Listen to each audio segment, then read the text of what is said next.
सोचिए, आप घने जंगल के बीच फंसे हुए हैं। चारों तरफ पेड़, अजीब आवाजें और मदद करने वाला कोई नहीं। आज मैं रोब्लॉक्स के इस खतरनाक जंगल में आया हूँ जहाँ मुझे 99 दिनों तक जिंदा रहना है। लेकिन ये इतना आसान नहीं होगा। यहाँ जंगली जानवर हैं, सीमित रिसोर्सेज हैं और हर रात पहले से ज्यादा खतरनाक होगी। अगर मुझे सरवाइव करना है तो मुझे खाना ढूंढना होगा, आग जलानी होगी और जंगल के हर खतरे का सामना करना होगा। जंगल अभी शांत लग रहा है, लेकिन ये शांति ज्यादा देर नहीं रहने वाली। मुझे एक घर दिखा है, देखते हैं यहाँ कुछ मिल जाए।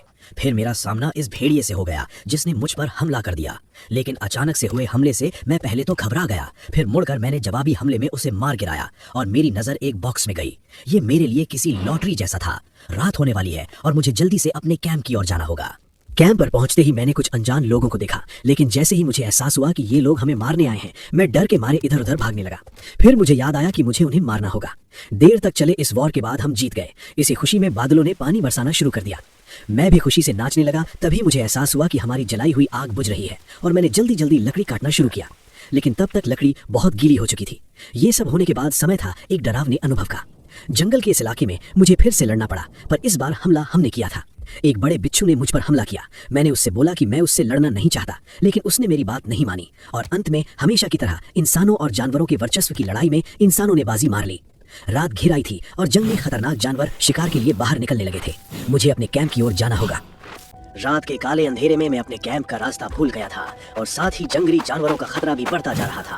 अंधेरे में कुछ भी दिख पाना मुश्किल था, पर अपने पीछे आने वाली आवाजों को मैं साफ साफ सुन सकता था। वो किसी जानवर के पंजों की आवाज थी।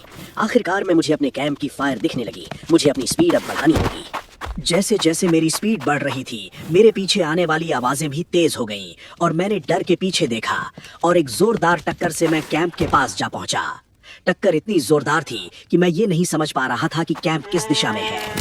समय पर कैंप पहुंचकर मैंने एक दिन और पूरा कर लिया था। अगली सुबह हो आई थी और रात के अंधेरे के साथ ही रात का डर भी चला गया था। लकड़ी काटना और आग को जलाए रखना, इसके लिए मेरी तैयारी शुरू हो गई थी। दिन के बढ़ते के साथ ही भूख भी बढ़ती जा रही थी। इस जंगल में खाना ढूंढना इतना मुश्किल भी नहीं है। जंगल में रात जितनी डरावनी होती है, दिन उतना ही उम्मीद और उत्साह लेकर आता है। खाने की तलाश में इस जंगल में आपको कई ऐसी चीजें मिल सकती हैं जो आपके पूरे दिन को बदल सकती हैं। और फिलहाल मैं भी इसी जंगल में किसी ऐसी चीज की तलाश कर रहा हूँ जो मेरी आने वाली परेशानियों को थोड़ा कम कर सके। और लगता है मेरी तलाश खत्म हो गई है।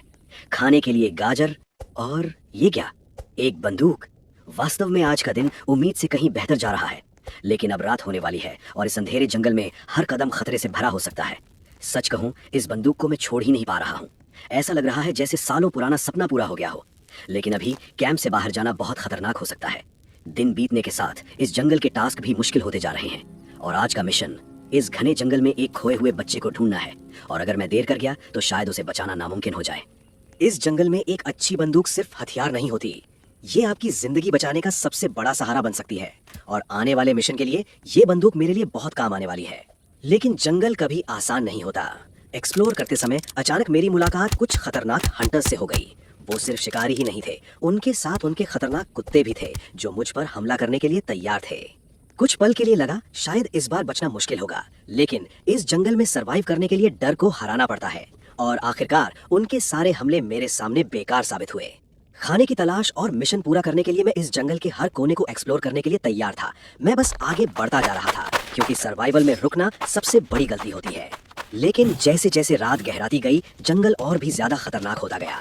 अंधेरे में खाना ढूंढना लगभग नामुमकिन हो रहा था। तभी अचानक एक विशाल जानवर ने मुझ पर हमला कर दिया। उस पल मुझे समझ आ गया, अगर अभी पीछे नहीं हटा तो शायद वापस लौटने का मौका ही नहीं मिलेगा।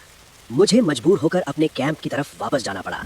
लेकिन खाना ना मिलने की वजह से मेरी ताकत खत्म होने लगी और आखिरकार मुझे इस खतरनाक जंगल का सफर यहीं खत्म करना पड़ा।